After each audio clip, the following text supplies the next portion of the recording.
చెప్పండి సార్, మీరు ఎక్కడి నుంచి వచ్చారు? మీ సమస్య ఏంటి? నా పేరు వచ్చి సొంగల శ్రీనివాస అండి. మాది నిజామాబాద్ డిస్టిక్ మెండోరా మండల్ బుస్సాపూర్ గ్రామము. అయితే మాకు రెవెన్యూ ప్రాబ్లం వలన మేము వచ్చాము.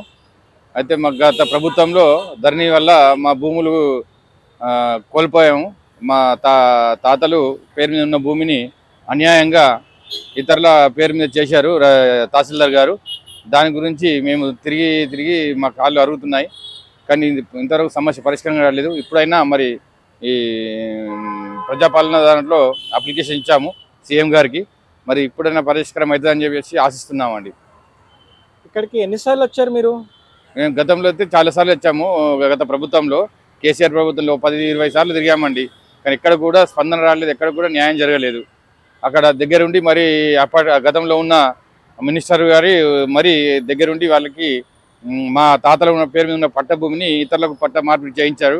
మేము అతని దగ్గర కూడా కలిసాము గత మినిస్టర్ గారికి, కానీ న్యాయం కాలేదు.